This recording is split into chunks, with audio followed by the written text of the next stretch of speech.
The hotter the conflict, the greater the triumph. The fiercest serpent may be overcome by a swarm of ants. Lead me, follow me, or get out of my way.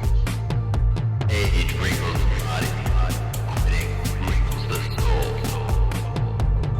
Battle buddies. Battle We're not doing the Ukraine thing because it's happening now. And I imagine some people are like, well, why are you guys doing this? Because it's happening now. But this isn't new. This is not new. No. This is almost 100 years old. Ladies and gentlemen, welcome to a special episode of Battle Buddies where we are doing a quick catch me up on what's going on in Israel, Palestine, and most importantly with like the Gaza Strip and Hamas. Now, for those of you who are loyal listeners, this will be our third time bringing this up? Yeah, at least. Third or fourth. Well, then I don't think we're counting all the times we've talked about Syria and that overlapping up top. Or the Kurds. Mm-hmm. Or Hezbollah. Or Hezbollah. Hezbollah. So thank you. Welcome. We appreciate you. If you're listening right now, go ahead and please rate and review our show if you haven't already done so. We would appreciate that. That would be extremely helpful for us so we can quit teaching when we're 40. Yeah, dude. Please. Seriously. It would be really nice. But yeah, I mean, how would you say, what was the impetus of why we felt we needed to just have an episode on specifically this? You know, it's interesting. Part of it is just I wanted to learn more, and we had already talked about it. And I remember last time it was very complicated. But it's a little bit like the Ukraine in that we're getting fed such a fucking narrative, and it's really frustrating to just be overly fed two like dichotomies, and they're not really making sense. And last time when we got into it, I was like, oh, neither side looks good to me right now.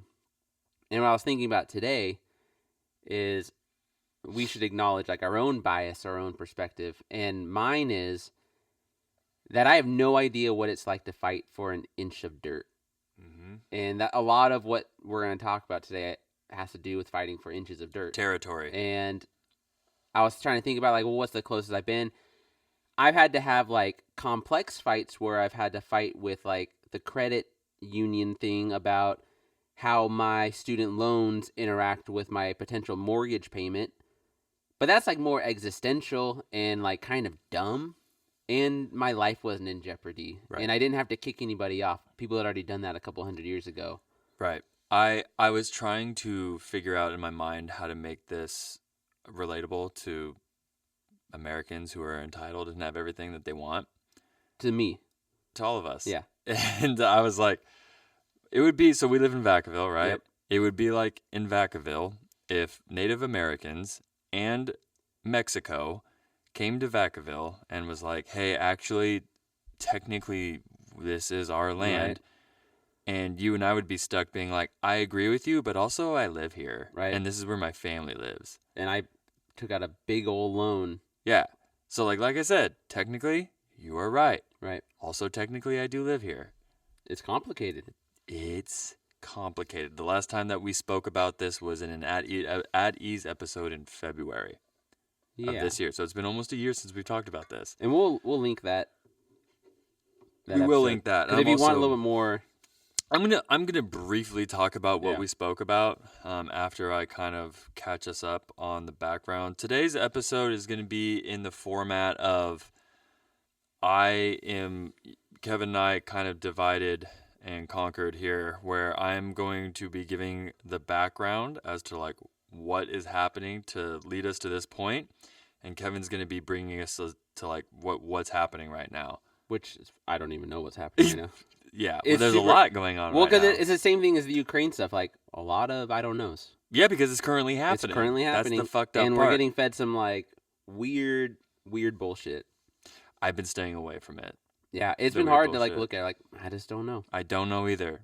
It's very odd because we'll get into it. Let's get into it. So let's just jump on in.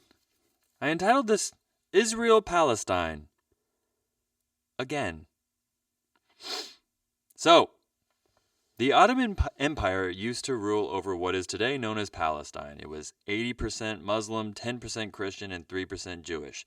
The whole point of the stupid fucking place was that religious differences could live peacefully together, and they did for a very, very long time. Now, in the late 19th century, it's important to understand that Europe and its peripheral countries and regions were hyper-nationalistic. You know, the dangerous form of being proud of where you're from.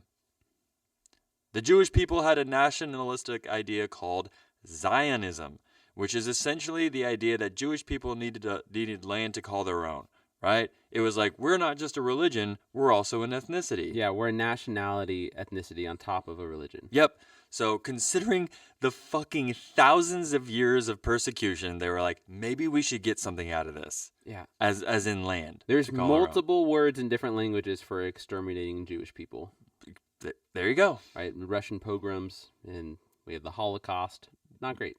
Not great at all. It's an important distinction here to know that they wanted a state for Jews more than a Jewish state because most Zionists were secular Jews. This is just a fancy way of saying that most of them were not necessarily like religious. They were just Jewish, right? It was more cultural than religious. Does that make sense? Yeah, we celebrate Thanksgiving, but we don't think like a turkey god comes down. That'd be a lot cooler. That'd be really fun. That'd be way cooler, worshiping a turkey god. Now, as we've said before here on Battle Buddies many times, and we will continue to point out, World War I and the redistribution of national lines by Great Britain fucked up a lot of ethnic territories. Shout out to the Kurds. In 1917, when the Ottoman Empire lost the Palestinian land and Great Britain assumed control, they took it upon themselves to write out the boundary lines. I saw a joke on a forum today when I was trying to do some research, and it was, if you see two fish fighting, the British probably came there 5 minutes ago. Yeah. I also saw a comment on YouTube for one of the videos that I saw. It was like, Great Britain is the fucking asshole at school who did everything wrong but never got in trouble for it. No, and it's hard because the like supporting or the defending of them or apologizing is valid. Like, well, they didn't mean to. I'm like, you're right. That's what makes them kind of confusing is they didn't mean to fuck everything up. It did happen though. That's why that's one of the main reasons that Great Britain left us. They were like, this is no longer our mess. Yeah. Like we don't want to be a part of this Well, because anymore. the other apologists are saying stuff like, well, Great Britain, it wouldn't have done well for them to have everyone fighting. Like, no, and that just shows you how bad they were at this whole colonizing thing sometimes. Yeah. Right? If I agree with you that it was not in their best interest or in our best interest, and yet it keeps happening, so maybe it's not the best. Okay, well, let's put things into perspective as far as colonialism is concerned. Sure.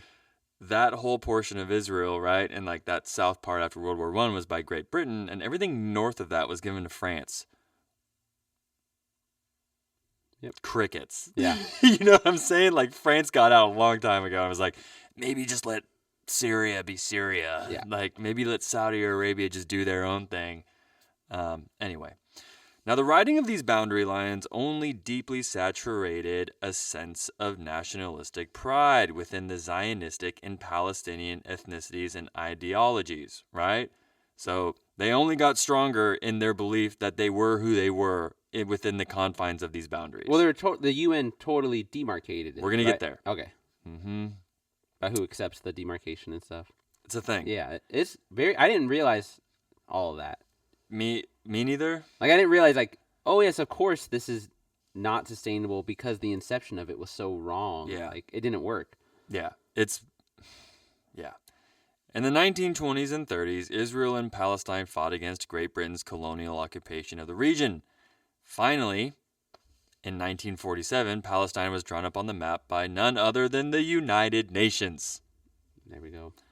The borders were stupid and looked like a goddamn jigsaw puzzle. It does look stupid. So in short, it really didn't fucking work. And, like, the whole idea, like, on the map, if you're watching us, the idea of, like, Gaza being there, kind of connected to Egypt, which I didn't realize that was why their leader got assassinated, was in relation to that whole fiasco that happens a little bit later. But then the West Bank, and they're not touching, So it's just like Right. everyone be on their best behavior, Yep. but you have a country split in two, and you Yes. physically have to go through another country Yes. to get to your country. And it doesn't work out. I wonder if one would become a radicalized terrorist Right, organization. Exactly. Exactly. Yeah, so for those of you who are watching, we got the West Bank and then Gaza, which is under, I can't call it Palestinian control. I can't call No. it, but that is where Palestinians live, and that's where they claim the land. It's called the West Bank because it is west of the Jordan River, I believe. Yep. Yes. West of the Jordan River. All right. Now, a third more land was owned by Israel and Jordan. Jordan owned the West Bank, which was eventually annexed from Palestine, displacing 700,000 Palestinians, making them refugees in what they considered to be their own fucking land. Well, and that kind of goes off of, too, the part of the inception, which was the UN demarcated this or helped demarcate it. And then Israel said yes. And everyone that was representing Palestine said no. Right. And then everybody's like, okay, that's how it is now.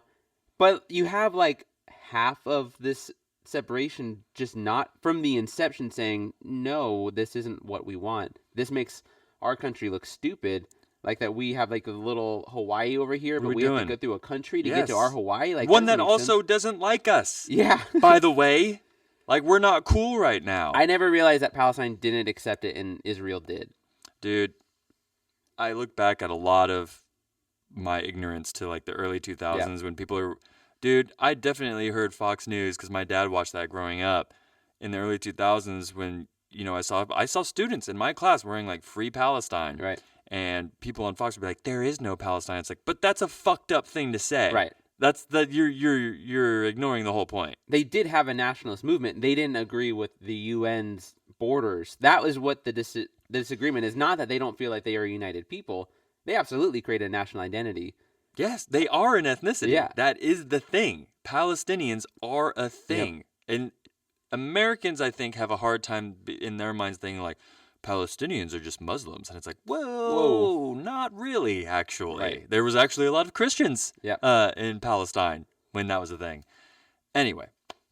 So that brings us to 1967. Yeah, we're going to jump around. Have to. You have to. This is dense. I'm trying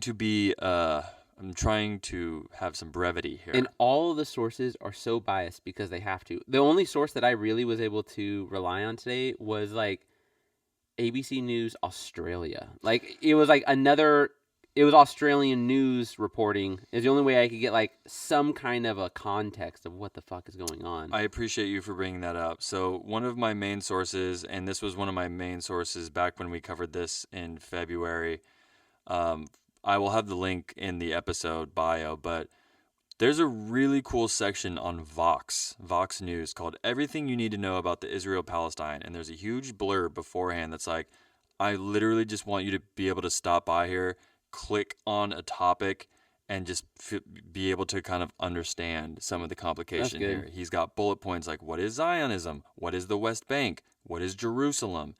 So, yeah, I think he was trying to be as impartial as possible, but, you know, they are... it is human beings that are writing it. So now that brings us to 1967, or the 6 Days War, which we will absolutely cover one day. We're just playing that out. And I want to go day by day, making it a 6-episode series. So the 6 Days War was a brief war that took place from June 5th to 10th in 1967.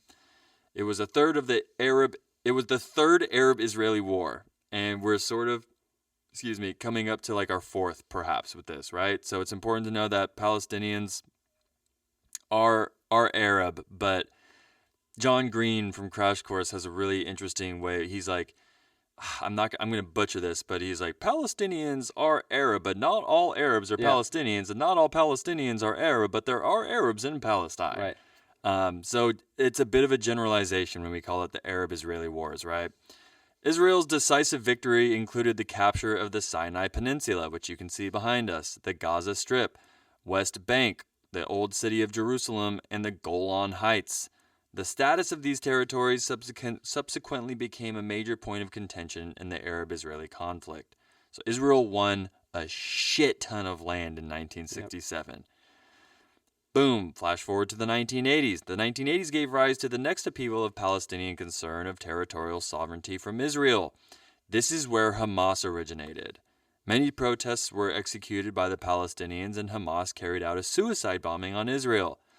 Hamas also gave a lot of social welfare projects to Palestinians, like schools, housing, food. All were provided to those in need in Palestine.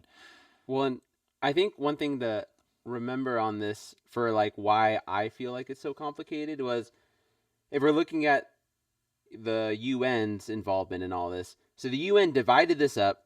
Only one party agreed to it. And then when Israel started taking Palestinian land, the UN called that illegal. And so that's all fucked up to me now. Like that, how complex it is, because you have Palestine being pissed at the world government essentially because they are dividing up their land without their consent.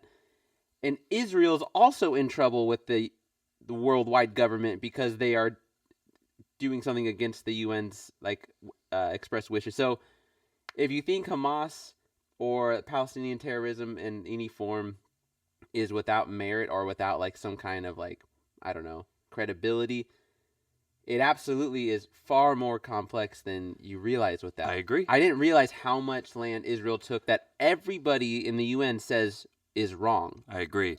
So if you would have asked me 2 years ago, if you would have said in a sentence like, "Oh, Hamas is a terrorist group," I'd have been like, "Sure, yeah." Right, absolutely. But I think it's more complicated. It's than more that. complicated than that. Yeah, especially since they're like providing social welfare for the Palestinians. What's the difference between? It's almost like terrorist groups need to have better classifications, because this feels more like the Hunger Games, where it's like people like fighting for they're using their propaganda to try to get their nation going. I can't even call it organized crime.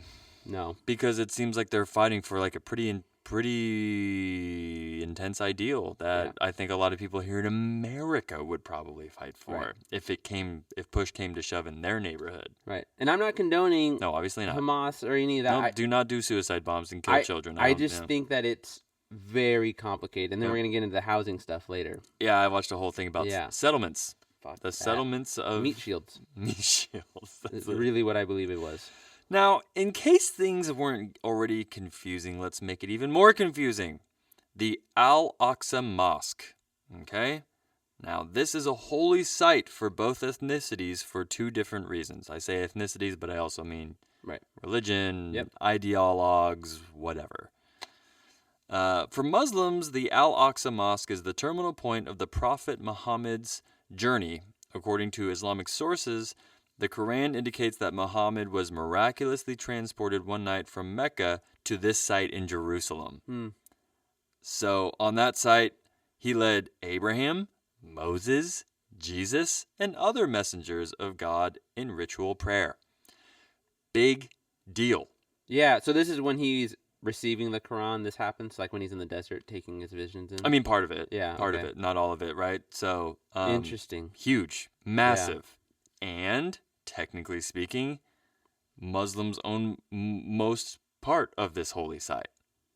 Like their claim to fame has more. It's hard to say. I mean, it seems like it. As far as like the stories go, it seems that way. Okay, I'm not taking sides here. Now it's really fun to talk about this stuff. It's like it's so easy to like realize that all of our listeners are just like, yeah, they're just nailing this. There's no complication here. I have no strong opinions one way or another. I just respect everybody, dude. Yeah. I understand that life is complicated. I think just people remembering our perspective is I've never had to fight for land, and so I have no idea what this is like. We're just having a conversation. Yep. Two dudes with microphones having a conversation. And a great map. Look at this thing. Yeah, it looks really good. Holy shit. Turn on your phone. Check us out.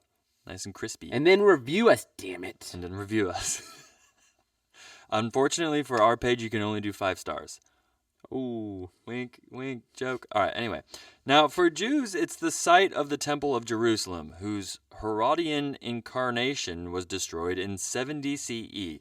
The Temple Mount, as Jews refer to the plaza, and the adjacent Western Wall have since served as a site of pilgrimage. Okay, so have you seen pictures of the Wailing Wall? Mm-hmm. They go there and it's really interesting to look at. I would say YouTube it if you haven't seen it. It's really interesting. People pray and they like move back and forth. And my parents have been there.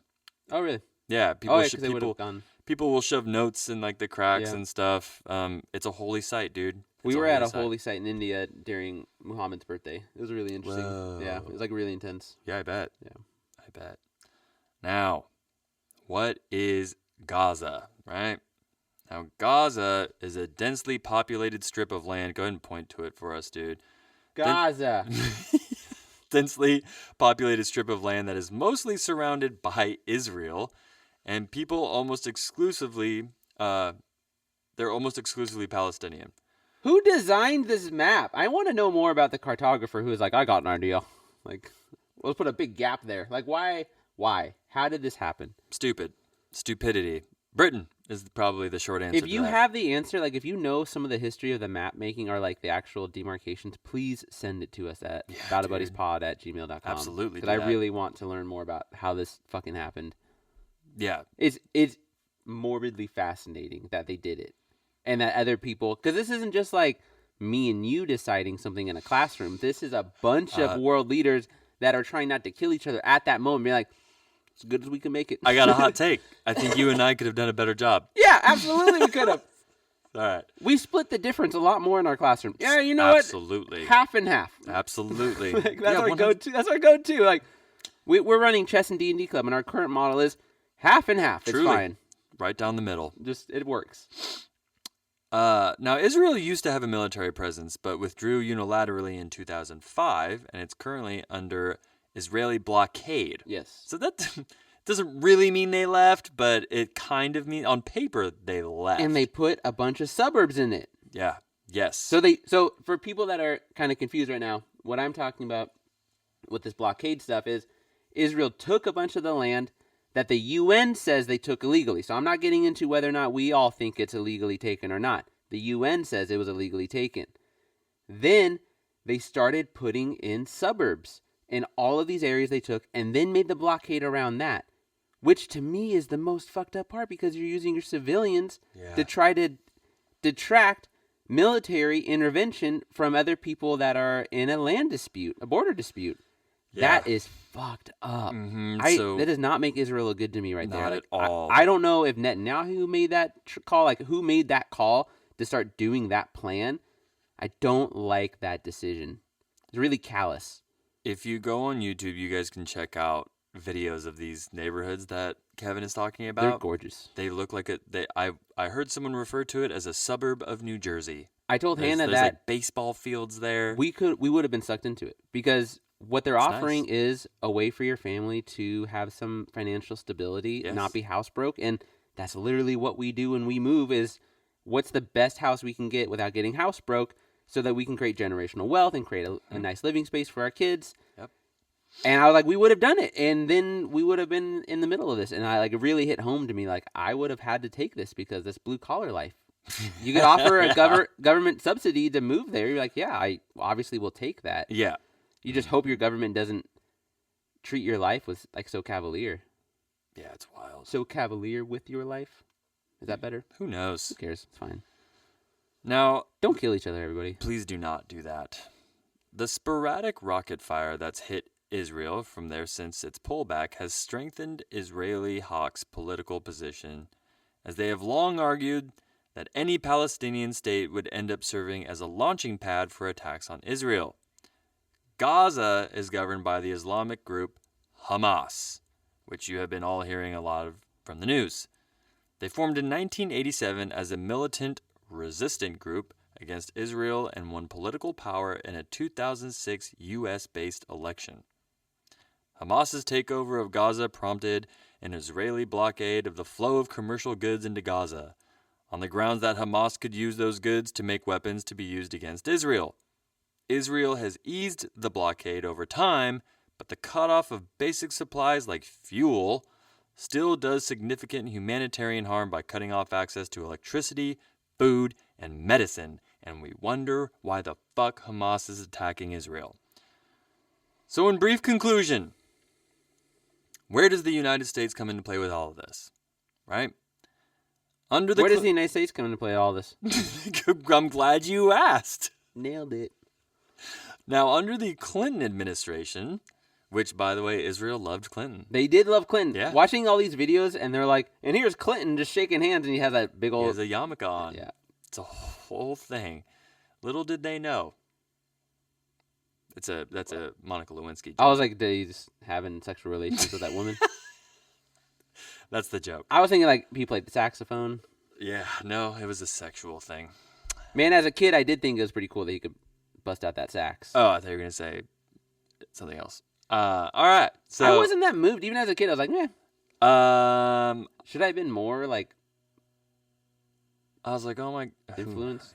I don't know. I guess I just adopted what my parents thought, which was not... And my parents never talked about it. I think my parents still have never talked to me about it.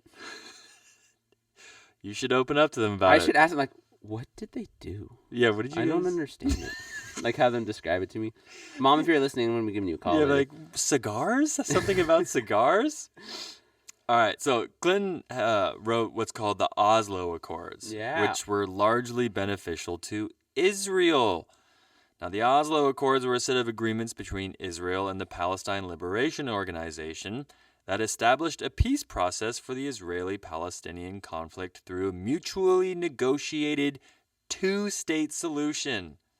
The agreements resulted in a limited self-governance for Palestinians in the West Bank and the Gaza Strip through the creation of the Palestinian Authority. Although the goal of the Accords was to resolve the Israeli-Palestinian conflicts by May of 1999, the complexities that underlay decades of hostilities ultimately derailed the process and left the most challenging issues to smolder in the 21st century. Barack Obama tried to help the Palestinians out, but ultimately got brutally judged by most of America and Israel in the process. And Netanyahu. Oh, he hated. They did. He hated him. It was weird hearing that documentary you sent me. We're like, and Netanyahu, can you believe how he talked to the sitting president of America? Yeah, It's crazy. it's not good. It's super disrespectful. And then we have Trump, who decided to openly state that Jerusalem was the sovereign state of Israel. Why he would have that authority is beyond me.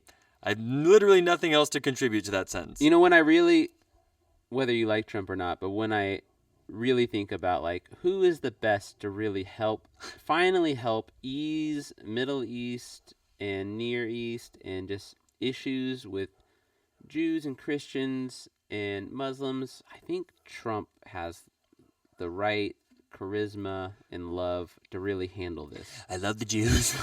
I just love the Jews. We're saying I think that Trump thought that he supported it because he believes in the owls of Minerva. So he believes that there's 12 Jewish bankers that run the world. And so he's like, I need to get in with them. I need one of those 12. It's just for selfish reasons. So here's my transition into Kevin's bit on where we are at today. All right. Now, both Palestine and Israel's governmental leadership think that neither side is in a proper spot to make any peaceful decisions. I heard a Palestinian refer to the situation as two people owning the same pizza, but only one person is eating it. And that's a really good way to put it. That's a good way to put it. Now, since Hamas took control of Gaza, Israel has been concerned that any peace agreement with the Palestinian Authority wouldn't stick in Gaza, where it has no real control. That's especially worrying for the Israeli leadership, given Hamas's public commitment to Israel's destruction. The two sides' basic skepticism of each other's willingness and ability to make peace is the fundamental reason that the peace push led by U.S. Secretary of State John Kerry fell apart in April of 2014. Since then, the Palestinians have turned toward a pressure campaign designed to isolate Israel internationally and put pressure on the Israeli leadership to make peace, which has had little success. And that, ladies and gentlemen, is the history of what's going on in Israel and Palestine. It's just one of those things. The more you read, the more confused you get. 100%. Just that both parties are right and both parties are wrong at multiple points. Neither side has their hands clean at this point. So, like, is it bad that, like, my mind goes to, like, I just shouldn't put my hands on this because it's so dirty in terms of, like, they are so deep in this. There's no way that I could parse it out? Or should I be the other way where, like, they are so engrossed in this hatred that, like, they need a mediator to come in and, like, actually mediate some kind of sustainable talk?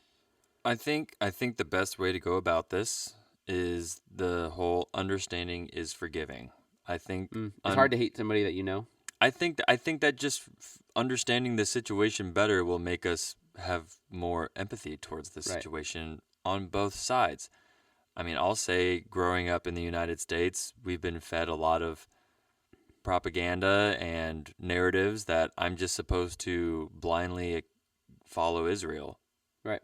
Like that's the idea. It's Sure. like, well, we're just, during 9/11, all the extremists would say death to America, death to Israel. Right. And so I was like, okay, so we're on like the same team Right. as Israel.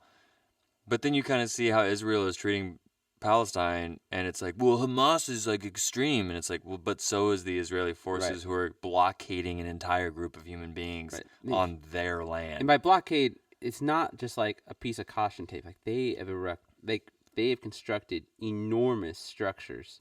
Yeah. They Oh, yeah. in the videos of them taking it down, it's bulldozers and cranes like running through them, and Yeah. they're screaming and they're terrified as they're doing it because it's gnarly. Yeah, it's wild. Yeah. So in February, we had an episode we were talking about Israeli forces killing 9 Palestinians during a raid in late January. Then I go into obviously background of what the fuck this means. Israeli military said it carried out the raid after receiving intelligence about a group of Islamic Jihad operatives That's right. suspected of carrying out armed attacks against Israeli soldiers. But that's not even Hamas, though. No, that was just That's just like Al Qaeda stuff, maybe? It's just Islamic extremism. yeah. That's wild. All right. So I'm going to play a video in a second to kind of go over it. I'm not going to go too deep into the weeds right now because this is a lot like the Ukraine in that the sources we're getting are heavily biased. And during an active conflict, what we've learned about the fog of war is it takes years after armed conflicts to actually parse out realistically what happened. Like, the narratives don't line up. Because people are so emotionally charged, it's so close to the events that are happening. We read these books that for these series, and they're still arguing about what happens in these events. And some of them are very well documented. And we like even the Let It Go is so well documented, and they still are arguing about certain aspects of it. So let's take it all with a grain of salt. What I do want to talk about before we watch a little summary of it is the potential of Iran's supporting it, because like that is new. Wait, the potential of Iran supporting what? So Hamas? yeah. Whoa! So this is Twist! yeah. I'm on Improve the News, and I was reading through the story. They're saying there was a report that Hamas was getting support from Iran as early as potentially August What? to plan this offensive to get back their land. That's massive. And Hezbollah might be involved with it. Yeah, so they said that the source potentially is Iran's Islamic Revolutionary Guard Corps. But the CNN, in an interview in CNN, the U.S. Secretary of State Anthony Blinken shared that we don't have evidence of this happening, but there is certainly a long relationship, which I think is very, very fucking interesting. So that could be Hamas feeling like their back's against the wall. Who do they turn to? They turn to anybody that will help them. So they turn to a necessary evil, which might be Hezbollah or like some other terrorist group, or Iran wanting to do something that they don't necessarily want all of that to happen, but they need support, they need weapons, they need infrastructure. So that'd be wild. Whoa. That is wild. Isn't that crazy? If that's true, that's a big if true. Big if true. This could be in a week. This story could be dead. This story could be dead tomorrow. But potentially this is actually going to be the story. It won't be... If this is true, America's going to focus on this part, and they're not going to end up focusing on the Israel part as I much. agree. But At least behind closed doors. Like, Blinken, that's all he would care about, is Iran... But with that narrative, I think that do we know, is the United States providing like weapons to Israel for all this? I don't know yet. because we send them billions of dollars yearly anyway. So I do think that 8 Americans are confirmed dead. Really? Yeah. So like Complicated. That complicates things. So, and if you are not super up to date with the fears about like America's intervention strategies, if an American is killed by a foreign government on American soil, our policy is like wipe you off the face of the earth. So, I listening to an interview with somebody who used to be in those big meetings for, defense, I don't know, in Pentagon. And they were saying their fear has been like Chinese government or Russian government hacking a street light in America and then somebody dies in a car crash, because that would technically be a government causing the death on American soil. It gets a little trickier if you are abroad and you are killed, because you aren't in the safety of your government, but you still are representing America. So you still have like value. It's very complicated about like what America is going to do next, but it's not clear to me what happens next because of that. So America is pro-Israel. I think America sends F-22s. Just drops bombs. Yeah. Ugh. Or America sends Israel just aid to be able to do that with their military. Yeah, ICBM. That's been kind of our move lately. After in a post-Afghan war world, the United States says, here is resources to pull off what you want to do. Yeah. I'll say this. So I was learning on Britannica. Shout out to Britannica. Britannica's so good. It is. And one of the things that they were talking about in as far as tactics are concerned is something called preemptive force. Mm-hmm. So that's what this was, right? This was Hamas being like, we're going to, it's like the whole Minority Report. Right. You haven't done something yet, but we're going to eliminate the possibility of you doing something. It's preemptive force. It's a highly debated thing. I'll tell you this much. The United States doesn't really do it much anymore. No. We're more of a reactive force. We are. We react to things. Right now, Doves are winning out because everyone's there's so much fatigue from war. Mm-hmm. Right? It has to be just utter fatigue. Mm-hmm. I'm tired. I'm tired of it. Yeah, dude. Can't we all just get along? Yeah. And so this part of the world can't. And I don't know. I think the fact that the United States, I gotta say, I respect like Obama at least for trying to do something a little bit different. Yeah, I do like just that. A little bit different, being like, I'm not gonna just blindly follow Netanyahu. And then everyone was like, whoa, his middle name is Hussein. Like, of course he's not gonna support Netanyahu. And it's like, well, dude, has it been working? Right. What's the alternative? Has it been working? And so now that we got this going on, do we really want to send more support, given everything that's going on with Ukraine? What was it in our at ease that we talked about with Ben? It's like $16 billion that we sent to Ukraine, and now we want to send more to Israel. Do we really? So can we vote on it? Right. I don't want to do. I don't. Is it just Halliburton that gets a vote? Right. It's just them. Yeah. So as of right now, Hamas has attacked Israel. Are we gonna watch the video? Yeah, let's pause for a second.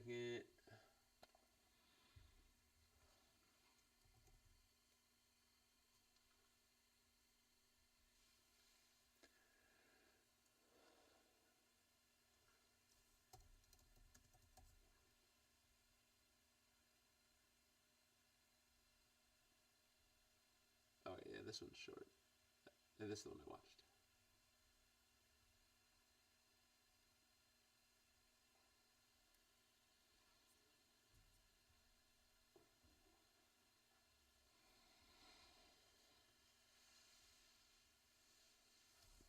Okay. All right, so we're going to watch this video. I'm going to cut Spencer's mic because we don't have a mixing board yet. All right, so Spencer gets to shut up.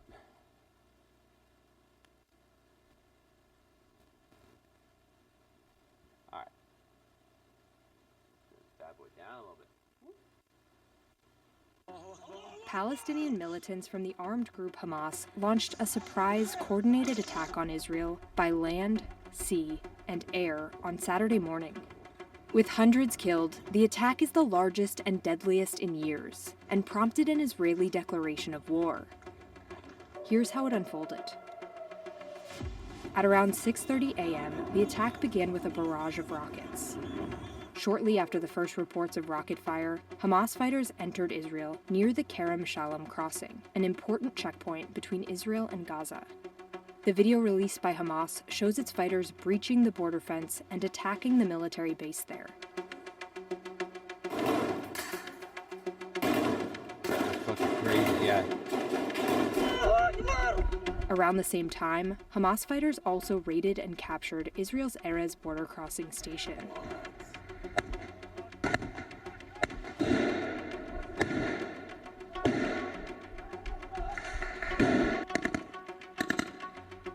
Targeting checkpoints like these enabled Hamas to neutralize clusters of Israeli forces and spread into nearby towns with less resistance.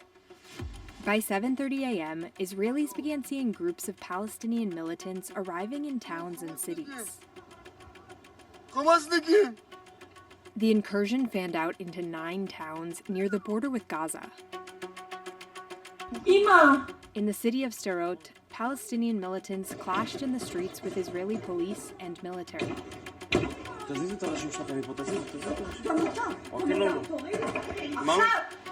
By late morning, Palestinian militants began destroying sections of the border barrier.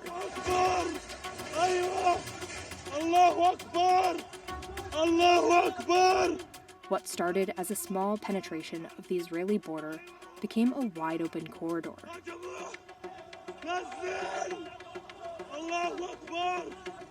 Soon, Palestinian militants began taking hostages in towns near the border with Gaza.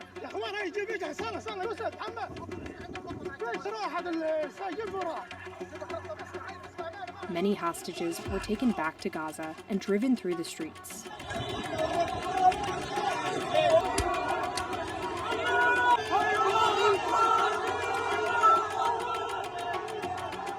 By the afternoon, at least 200 Israelis were killed and more than 1,000 injured, mainly civilians. Israeli jets launched retaliatory strikes in Gaza, killing and injuring similar numbers of Palestinians. Hamas said their attacks were only the beginning of a long war.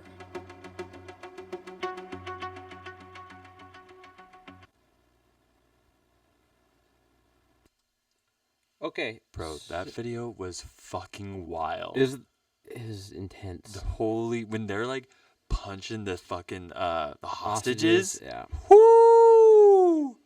So that's why we're saying neither side has their hands clean, right? Because Hamas is gathering civilians for hostages, and Israel put those people there to deter people from trying to take back that land. And then they bombed Palestine back and did the equal number of deaths, which, like, you can argue one way or another about, like, was the rules of engagement followed and stuff, but at the very least, neither side is looking like the adult here. Like, I'll say That's this. fucked. It's a good segue, right? So you and I, given everything that was happening with like the last podcast network recently, you know, our whole thing has been like, what are you asking? yes, yeah, So- exactly. What's so- your goal? Yeah. So with this, it's like, cool. So you got hostages. What are your demands? Right, Are we gonna rewrite the map? right. This isn't gonna go down calmly, dude. No. Like someone's showing up to Netanyahu's office, like, yo, Hamas is pissed. Yeah. Like they're pissed. And they're like, cool, let's just drop bombs on Gaza. And it's like, I don't know if that's gonna stop Right. They're asking for a long war. them. They're gonna get it. Woo! Well, and Spencer had been sending me some different videos on the history, and it was interesting because they're all like, you know, they're not very current videos. They came out a year ago or 2 years ago or 5 years ago. And the end conclusion of a lot of them are it's going to boil and it's going to overfill, and it's going to, this is not sustainable, and whatever weird peace there is right now is not going to last. And they were so right, which makes me more mad at all the adults in the room, because we talk about this a lot, or at least I do, the black swans. Like, you can't predict everything, and it's hard to prepare for things you can't predict. This was predictable from both sides. Correct. And so we here at Battle Buddies are a history and society podcast, right? And the history shows that this is normal behavior. And how this has ended in history is that we're gonna get news pop-ups on our phone that say like talks of peace talks, Right. peace talks. I don't know what President Biden's gonna do, obviously, but he will try to go over there and he will try to. Hopefully Blinken steps up. I think he's on his way to China right now, though. It's interesting because it's an election year for the United States. It is an interesting year for that to happen. So, and that's happened before with Obama. What's it like being in like Australia, where an election year doesn't matter what other countries' conflict? Mean dick. It means fuck all. It means go catch a wave, bro. So, historically speaking, a United States president will go over there and try to be like, you guys should be peaceful. I don't see Biden being persuasive on that. No. I think all the adults in the room chose violence on both sides. Yeah. And I don't think that was... I think it was a predictable problem. They knew it was coming. And they all chose violence, both sides. And I just do not believe that was the only course of action in 2023. Like, maybe so then what do you say, dude? Like, if you get these... If you're Netanyahu... Well, let's not say that. Okay, but if I was Netanyahu, I guarantee you his intelligence corps is feeding him all of the latest with Hamas from years, right? For the last 10 years. And he has nothing but data about, like, they are going to attack again. And we know they're going to attack on the border because that's where we put up blockades, literally. We put up the blockades. So, like, how should we respond to it? And they chose, like, we'll have a warning, and if they do anything, we're going to just bomb them to fucking Kingdom Come, which is exactly what they did. Like, that's what he said. Did you notice in that video their tactics looked pretty sharp? No, they looked really. They had pretty good gear. They didn't look like a terrorist organization when I watched They it. looked more together than the fucking Taliban. Yeah. Like, I thought I was watching Call of Duty shots. It does look a lot like Call of Duty moves. Like, They were doing some legit shit. It's really interesting. I think at the end of the day, folks, caging people in to a piece of land is probably a horrible move. I hope that I hope the hostages get released, that they ask for something. Dude, I saw that there was like children and grandparents as hostages. It's all those people in the suburbs, man. Yeah, it's literally just normal people. But again, at the end of the day, like, war is fucked up, dude. Yeah. And they're pissed off. Everyone has a tipping point, and they've met it. It's crazy. Of course, dude, I think that how is this the same world that we're living in, right? Like, we don't have any of these problems right now. No, but like, it's just crazy that, like, we're gonna go to work tomorrow, yeah, and we're gonna deal with a lot of stuff, and none of it's gonna be like this. Not this. It's not gonna be like Grandma is not a hostage tonight. Right. No. And I'm not bitterly angry at Grandma. Right. It's neither of those. I'm not trying to, like, kidnap a grandma to, like, gain leverage, and I'm not trying to rescue a grandma that's being kidnapped. Yeah. So at the end of the day, here at Battle Buddies, I don't think we're picking sides here. I think we're just trying to learn. You're trying to understand just trying to learn. And it's a pretty fucked up arrangement. Yikes. My wife said that her parents have neighbors that are in Israel right now, and they're stuck. They can't fly out. Yeah. That's wild. It's crazy. Just being like, let's go to Bethlehem and go, catch some cool Bible stories sites. Well, because, like, this area that says 5, this was all Palestine. At one point? Yeah. Mm-hmm. That's part of the illegal occupation, I think. Man. It's going to be interesting to see how this plays out. We should say something funny. Not about this, but just like... There were some jokes in there. No, not really. Oh, it was a heavy, heavy day. It's a heavy day in the world. It is a heavy day. This is the world we live in, though. You know what? Sometimes we don't need jokes. That's true. Sometimes we don't have to force jokes upon the world. No, but we got to go hang out with our kids in a second. If you guys want to hear jokes, go listen to our first episode of the Battle of New Orleans. That's great. Andrew Jackson smoking a cigarette. Go check it out. That's filled with jokes. But it's a somber day here at Battle Buddies, and I guess we'll be keeping our eye out on this. If the more that this develops, I think the best way for us to go about this is to go back and just learn more context. Yeah, absolutely. So, like, the 6 Days War would be interesting. The Yom Kippur War would be interesting.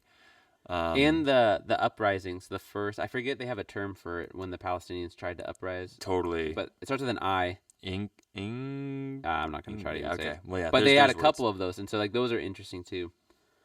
Yeah, super fascinating stuff. Our hearts go out to those who are suffering To the fucking bread makers. civilians. Yeah. They The just said teachers that and a the lot of bread civilians makers. died Yeah. and are being held captive, and they don't deserve that. And so our hearts and minds and thoughts go out to them.